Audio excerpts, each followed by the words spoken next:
예, 오늘 본문 우리 베드로전서 2장 우리 9절부터 우리 10절 말씀을 중심으로 그러나 너희는 이라는 제목으로 우리 함께 도전을 받았으면 참 좋겠습니다. 참 우리 이 세상을 살아가면서 참 크고 작은 문제들이 많이 있습니다. 뭐 이 세상뿐만 아니라 우리 가정에도 그렇고 또 우리 자신도 그렇고 참 문제의 봉우리들이 지리산 봉우리처럼 많은 것 같습니다. 하나 끝날만 하면 또 다른 문제들이 기다리고 있고 어떻게 보면 끝이 없는 그런 것 같습니다. 그래서 항상 우리는 어떤 눈으로 세상을 바라보고 또 살아가는가 대단히 중요합니다. 그래서 우리는 문제에다 초점 맞추지 마시고 사명에다 초점 맞추십시오. 마음 상하는 것에 초점 맞추지 마시고 주님이 나를 살려두신 목적이 뭘까? 부르심의 그 목적에 부합하는 그 일을 위해서 우리가 힘을 내고 사명 감당하는 자 되기 원합니다. 참 인간에게는 세 개의 눈이 있다고 제가 여러 번 말씀드렸습니다. 신자든 불신자든, 물론 불신자는 두 개의 눈을 가졌다고 할까요? 첫 번째 눈은 내가 나를 바라보는 눈입니다. 항상 우리는 교회 와서 말씀 듣고 또 예배 드릴 때에 내가 나를 바라보는 그 눈, 집에서 내가 나에 대해서 생각하는 거, 그런 것들이 늘 우리에게 있죠. 얼마나 그런 생각 많이 합니까? 또 두 번째로는 남이 나를 바라보는 눈, 남들이 어떻게 생각할까? 다른 사람이 나를 바라보는 눈. 그런데 우리 믿는 크리스찬들은 또 하나의 눈을 의식하죠. 하나님 보시기에 하나님이 나를 어떻게 바라보시는가? 신앙은 다른 게 아니고요. 하나님이 나를 바라보시는 그 눈으로 나를 바라보는 겁니다. 내가 나를 바라볼 때는 그게 아닌 것 같은데. 이제 그 중에 하나가 바로 오늘 본문에 있는 우리 베드로전서 우리 2장에 보면 택하신 족속이요 왕같은 제사장이요 거룩한 나라요 그의 소유가 대한 백성이다. 우리가 이렇게 참 우리의 신자의 정체성에 대해서 네 가지를 언급하고 있는데 우리가 이 지금 네 가지 신분의 특권 이게 내 것이다. 이렇게 수긍이 잘 되시나요? 가까이에게는 좀 뭔가 이렇게 멀리 있는, 나와는 좀 거리가 있는 그런 것처럼 느끼지 않습니까? 우리 하나님이 우리를 바라보실 때, 또 예수 그리스도를 믿는 사람은 우리 하나님이 이렇게 여기신다는 거죠. 이런 신분의 사람으로 바뀌었다는 거죠. 근데 자꾸 우리는 우리의 눈으로 내가 이거밖에 못 되는데 내가 왕 같은 제사장이라고 이게 좀 안 맞는 것 같은 그런 괴리 느끼는데요. 자, 먼저 우리 이런 부분에 대해서 함께 오늘 고민하면 참 좋겠습니다. 오늘 본문 우리 베드로전서 2장 9절 그러나 너희는, 그죠? 그러나는 접속사인데요. 앞에 있는 내용과 뒤에 있는 내용이 다를 때, 그죠? 그러나, 그래서 성경에 보면 그러나가 중요하거든요. 그죠? 그러나 너희는, 그럼 앞에 있는 반대가 되는 부분이 뭘까요? 바로 우리 9절 말씀 같이 읽겠습니다. 베드로전서 2장 9절 말씀 시작. 죄송합니다. 8절 말씀 시작. 또한 부딪히는 돌과 걸려 넘어지게 하는 바위가 되었다 하였느니라. 그들이 말씀을 순종하지 아니함으로 넘어지나니 이는 그들을 이렇게 정하신 것이라. 부딪히는 돌과 넘어지게 하는 바위. 신앙생활 하면서 또 말씀 듣다가 자꾸 시험에 들고 실족하게 된다는 거죠. 이외로 교회는 다니지만 신앙생활 한다고 하지만 이런 분들이 종종 있음을 보게 됩니다. 그런데 그 이유가 뭘까요? 뭐 여러 가지 이유들이 있겠지만 아주 결정적인 이유는 뭔가 하면 하나님의 말씀을 듣기만 하고 순종하고 싶은 마음이 없다는 거죠. 그래서 우리 신앙이 있냐 없냐, 뭐 교회 와서 봉사하고 섬기는 그것만 가지고는 몰라요. 그죠?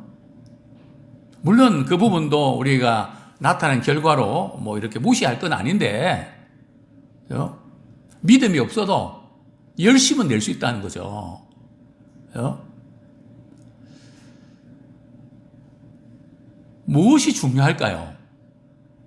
하나님의 말씀을 사모하고요, 또 그 말씀에 순종하는 싶은 마음이, 순종하고 싶은 마음이 있나? 사랑하는지 안 하는지는 보면 말로만 이렇게 뭐 합시다 했는데 결정적인 순간에는 빠지는 사람이 있죠. 자기가 우리 열심히 기도합시다 해서 기도에 잡았는데 자기는 안 나와. 그죠? 뭐 말은 뭐 이렇게 하는데 그 자리에는 없단 말이죠. 책임을 안 지는. 근데 사랑하는 사람은 책임을 집니다. 저는 젊은이들에게 그렇게 당신을 정말 사랑하는지 어떻게 알 수 있냐? 작은 일, 큰 일, 반응하는 거 보면 안다. 그죠? 작은 것에도 정말 신경 많이 쓰고 잘하려고 애를 쓰고 사랑하기 때문에 그게 그렇게 되는 거거든요.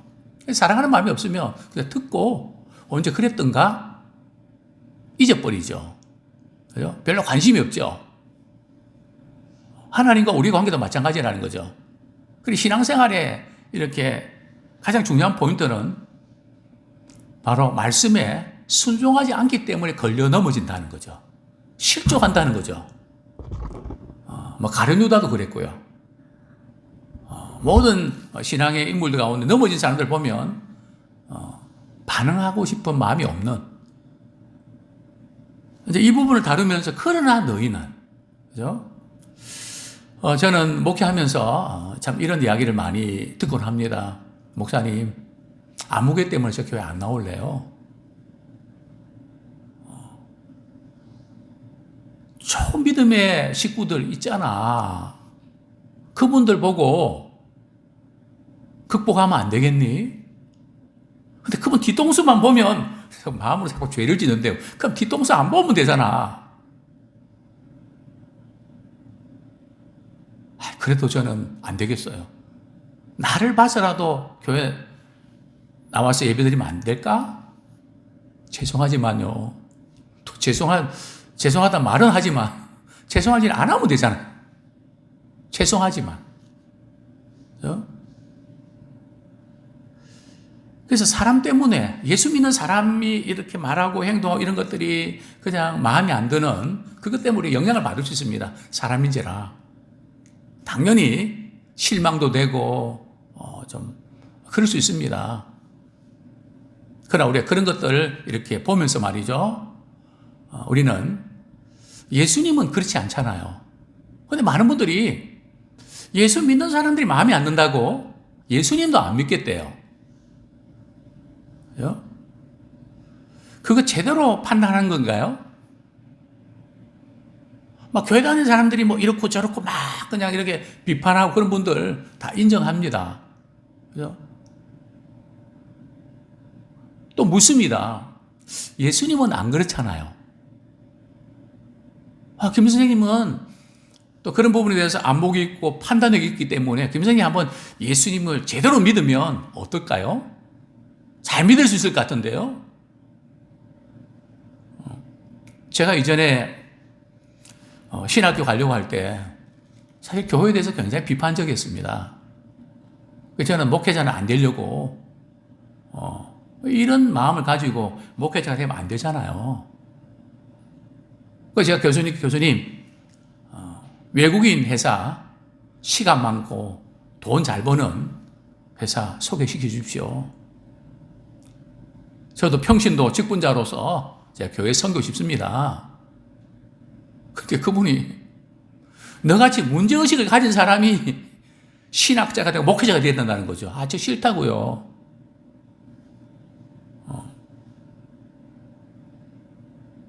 그런데 그분의 의미가 뭔지를 조금 알 것 같습니다. 그죠? 문제의식 때문에 안 하는 게 아니라 문제의식을 가지고 더 깊이 주님 사랑하고 섬기는 계기로도 삼을 수 있잖아요. 오늘 본문의 의미는 바로 그런 겁니다. 그러나 너희들만큼은 말씀에 걸려서 지나가다 실족하고 이런 사람이 있지만 그러나 너희는 그죠? 예수님 때문에 더 깊이 주님을 닮아가라는 그런 뜻이죠. 아무쪼록 우리는 문제가 아니라 사명에 초점을 맞추는 우리가 되기를 소원합니다. 자, 그러나 너희는 그죠? 우리 그리스도인들의 신분의 변화가 일어났는데요. 우리는 네 가지의 놀라운 특권을 누리고 있습니다. 자, 어떤 특권일까요? 자, 우리 9절 말씀 한번 같이 읽겠습니다. 시작. 그러나 너희는 택하신 족속이요 왕 같은 제사장들이요 거룩한 나라요 그의 소유가 된 백성이니 거기까지요. 그러나 너희는 누구라고요? 택하신 족속이래요. 누가요? 하나님께서 우리를 택해 주셨다는 거죠. 우리가 하나님을 택한 것이 아니고요. 하나님이 우리를 먼저 택해 주셨다는 거죠. 선택의 출발이 내게 있는 것이 아니라 하나님으로부터 시작됐다는 겁니다. 이 부분 대단히 중요한 것이죠. 그죠? 내가 너희를 택하여 세웠다고 말씀합니다. 그런데 하나님이 우리를 선택할 때 말이죠. 기준이 뭘까요? 우리가 뭐든지 잘하고 괜찮고 능력 있고 실력 있고 숫자가 많고 빽이 있고 뭐 이래서 하나님이 우리를 선택하셨나요? 그래서 하나님이 이스라엘 백성들을 선택하셨나요? 우리 신명기 7장 7절 8절 우리 선택의 기준이 우리가 생각할 때 난 이래서 부족해서 그래서 하나님 나를 사랑하지 않을 것 같아요. 뭐 이런 우리 그쪽에 너무 마음에 우리가 뺏기지 않으면 좋겠습니다. 출발이 그게 아니거든요. 우리 신명기 7장 7절 8절 다 같이 읽겠습니다. 시작. 여호와께서 너희를 기뻐하시고 택하심은 너희가 다른 민족보다 수요가 많기 때문이 아니니라. 너희는 오히려 모든 민족 중에 가장 적으니라. 여호와께서 다만 너희를 사랑하심으로 말미암아 또는 너희의 조상들이 하신 맹세를 지키려 하심으로 말미암아 자기의 권능의 손으로 너희를 인도하여 내시되 너희를 그 종되었던 집에서 애굽 왕 바로의 손에서 속량하셨나니. 하나님께서 이스라엘 백성들을 선택하신 것, 또 하나님이 우리를 선택하신 것이 같은 이유입니다. 두 가지 이유죠. 첫 번째는 하나님이 이스라엘 백성들을 뭐 해서요? 기뻐하셔서. 또 하나는요, 하나님 이스라엘 백성들을 사랑하셔서, 기뻐하시고 사랑하셔서 선택하셨다는 거죠. 뭐 어떤 조건이나 이유나 뭐 이런 것이 있어서 그런 거 아닙니다. 그냥 우리를 기뻐하시고 내가 너로 인하여 기쁨을 이기지 못하게 하신다.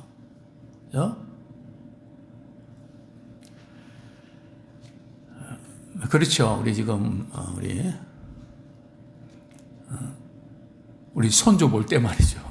우리 성경이 그죠? 우리 이렇게 손주 이를 볼 때에 할머니가 볼 때 말이죠. 기쁨을 이기지 못하게 하잖아요.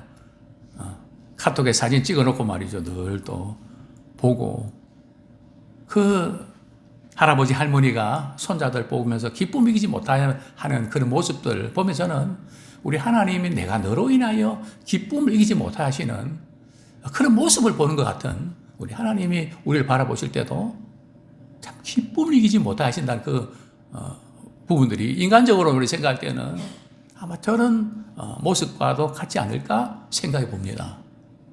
기뻐하고 사랑하셔서 우리를 선택해 주셨다는 거죠. 하나님이 우리를 택해 주셨는데요. 우리 하나님은 어떤 분이실까요? 우리 출애굽기 19장 5절 6절 같이 읽겠습니다. 우리는 자꾸 내 범위에서 자꾸 하나님을 제한하려 하는 경향이 있는데요. 내가 못하면 하나님도 못하고 내가 실패하면 하나님도 실패한 것 같고 그렇지 않다는 거죠. 출애굽기 19장 5절 6절 같이 읽겠습니다. 시작. 세계가 다 내게 속하였나니 너희가 내 말을 잘 듣고 내 언약을 지키면 너희는 모든 민족 중에서 내 소유가 되겠고 너희가 내게 대하여 제사장 나라가 되며 거룩한 백성이 되리라. 너는 이 말을 이스라엘 자손에게 전할지니라. 그렇죠? 분명히 하나님께서 우리를 기뻐하시고 우리를 사랑하셔서 선택해 주셨거든요. 근데 오늘 본문에 보면 내 말을 잘 듣고 언약을 지키면 너희는 모든 민족 중에서 내 소유가 되겠고 소유된 백성이 되겠고 제사장 나라가 되고 거룩한 백성이 되리라. 그 조건이 언약을 지키면 이걸 우리 연결시키면 말이죠. 분명히 하나님 우리를 기뻐하고 사랑하셔서 선택해 주셨는데 우리가 잘 느끼지 못하는 이유가 있죠. 그죠? 그분의 말씀에 잘 순종하지 않으니까 나를 사랑하지 않을 거야. 나를 인정해 주지 않을 거야. 우리가 뭔가 우리 자녀들이 부모한테 뭐 잘못하면 그 생각 같잖아요. 나 혼낼 거야. 그러니까 우리가 말씀에 순종한다는 그것이 우리가 복을 받고 이런 어떤 차원보다는 더 깊은 하나님과의 관계에 있어서 말이죠. 너는 누구라고 하는 그 부분들이 우리가 말씀에 순종할 때에 더 깊이 깨닫게 되고 확인하게 된다는 겁니다. 그렇죠? 이게 연결되어 있음을 우리는 보게 됩니다. 어쨌든 우리 하나님은 세계가 다 하나님께 속해 있다는 거죠. 그렇죠? 모든 세상에서 되어지는 모든 일들, 때로는 우리가 아프고 또 힘든 일을 겪고 이 모든 것들이 우리 하나님 바라보시고 우리를 보호하시고 지키시고 간섭하시는 이제 그분의 손에 달려 있다. 그렇죠? 항상 우리가 그분이 바로 우리를 선택해 주셨다는 거죠. 그리고 우리는 어떤 제사장이라고요? 왕 같은 제사장이다. 예수 그리스도의 십자가에 죽으시고 부활하심으로 하나님 보좌 우편에서 말이죠.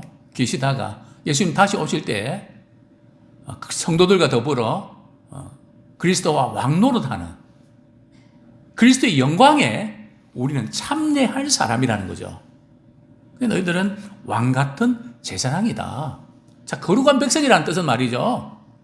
우리가 예수님의 피로 우리가 성결하게 되어서 우리 자신을 하나님께 드리는 찬양을 드리고 우리 삶을 드리고 그죠? 우리 자신이 하나님께 우리가 바쳐지는 그런 거룩한 백성이라는 거죠. 거룩한 나라라는 거죠. 그리고 그의 소유된 백성이다. 그의 소유된 백성인 것은 우리가 하나님의 것이라는 거죠. 하나님의 것이기 때문에 하나님이 책임져 주시고 보증해 주신다는 거죠. 항상 이 부분을 염두에 두셔야 됩니다. 우리 부모로서 우리 자녀들에게 참 이런 것도 해주고 싶고 저런 것도 해주고 싶은데 못 해줘서 마음이 아플 때가 있죠. 또 이렇게 좀 마음이 좀 슬플 때도 있습니다. 그때마다 우리가 이렇게 그런 마음에 빠지지 말고 부모된 우리는 해줄 수 있는 한계가 있지만 우리 하나님께서는 부모가 해줄 수 있는 것보다 훨씬 더 좋은 것으로 우리 하나님께서 우리 자녀들을 채우시고 또 지나고 보면 우리가 못 해준 것이 나중에 귀한 가치로 바뀌게 되고 복으로 바뀌게 됩니다. 저는 목회하면서 그 부분을 많이 경험합니다. 참 못해줬던 그 많은 부분들이 그게 나중에 말이죠. 복이 되는 그냥 복이 되는 게 아니고요. 믿음의 가치를 깨닫고 신앙의 유산이 잘 무너질 때에 우리의 모든 연약함이 그리스도 안에서 강함이 되고 또 우리의 참 힘이 없는 그 부분도 또 주님이 우리에게 또 능력으로 바꿔주실 줄 믿습니다. 자, 두 번째로 우리 왜 하나님께서 우리를 이런 신분의 변화로 사용하시기를 원하시는가? 이런 택하신 족속 왕 같은 제사장 거룩한 나라 소유된 백성으로 삼아주신 이유가 뭐냐? 우리 9절 하반절에 봅니다. 이는 너희를 어두운 데서 불러내어 그의 기이한 빛에 들어가게 하신 이에 아름다운 덕을 선포하게 하려 하심이라. 그죠? 자, 왜 그렇게 하셨다고요? 우리가 예수님을 모르고 있을 때는 사망의 그늘에 앉았다는 거죠. 좌절과 낙심과 이래 살아서 뭐 하는가 슬픔에 잠겨 있었는데 어느 날 예수를 만난 이후에 복음의 빛이 우리 영혼 깊숙한 곳을 비추셨다는 거죠. 그래서 하나님께서 우리를 이렇게 변화시켜 주신 것은 말이죠. 내가 예수 믿기 전에는 참 어둡고 슬프고 힘들었는데 예수님 만나고 나서는 놀라운 그분의 복음의 빛, 영광의 그 빛, 사랑의 빛 가운데 난 들어갔습니다. 내 인생이 이렇게 바뀌었습니다. 이걸 선전하는 것이 전도라는 거죠. 그죠? 우리 전도하는데 말씀 많이 알고 그게 문제가 아니고요.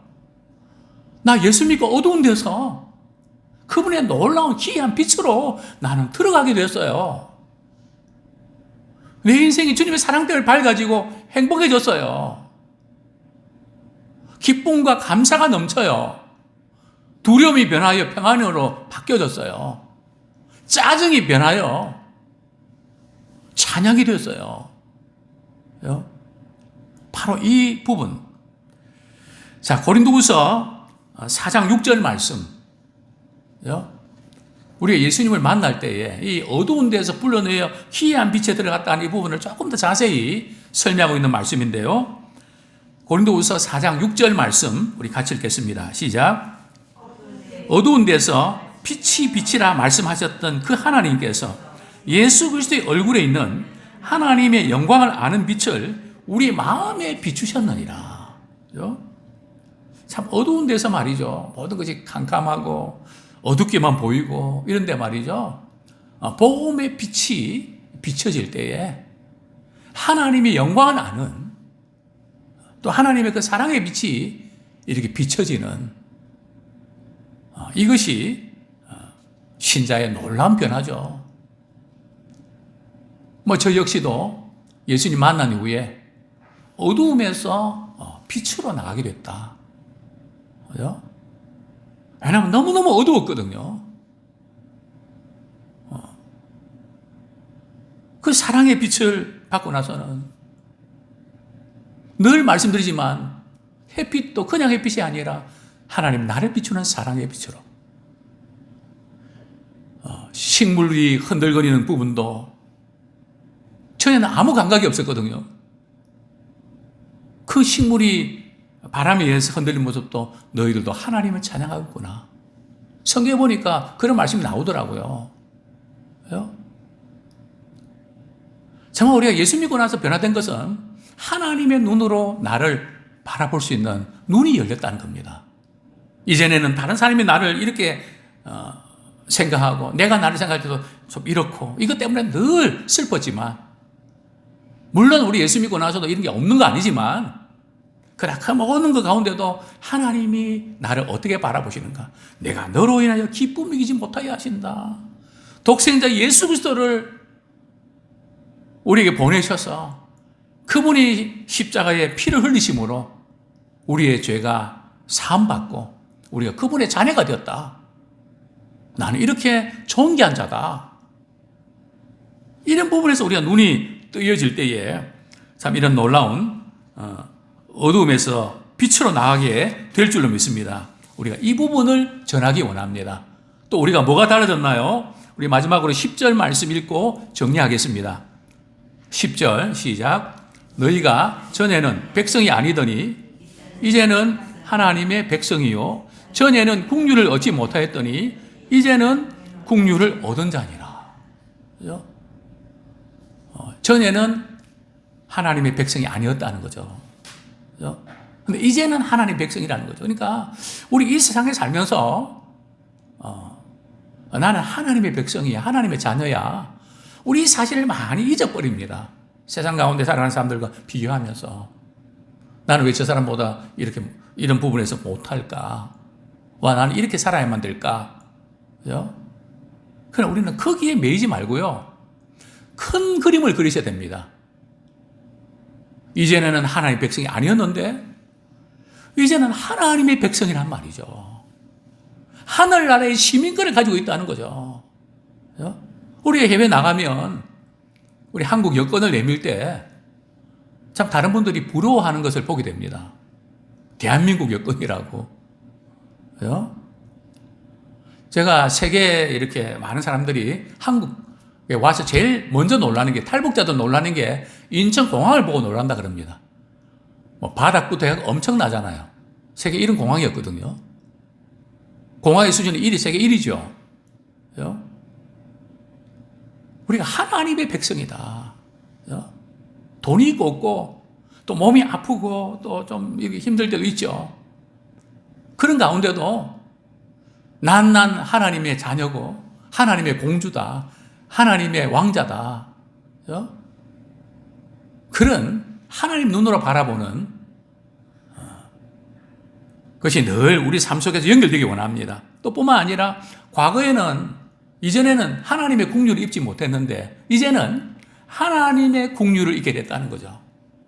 우리가 부족하고 연약해서 때로는 자격이 없는 것처럼 보여도 우리 기도하면 하나님, 제가 주님 앞에서 뭔가 이렇게 구하고 요구할 만한 아무런 자격도 없지만 하나님의 은혜와 국류를 구합니다. 우리 하나님은 국률이 풍성하신 하나님이시거든요. 하나님, 제가 뭔가 한 것으로 이렇게 주님 앞에 요구할 만한 것이 아무것도 없습니다. 천부 여지 없어 손들고 주님 앞에 나갑니다. 하나님, 국률을 베풀어 주옵소서. 그럴 때 하나님께서 우리에게 국률을 베풀어 주십니다. 아무쪼 우리 신자 이 정체성을 다시 한번 확인하면서 세상이 아무리 어둡고 잘못된 길로 가도 그러나 너희는 택하신 족속이다. 왕 같은 제사장이다. 거룩한 나라다. 하나님의 백성이다. 이렇게 삼아주신 것은 우리를 어두운 데서 불러내서 그의 기이한 빛으로 나왔다는 것을 많은 분들이 간증하는 그런 믿음의 사람 될 수 있기를 소원합니다.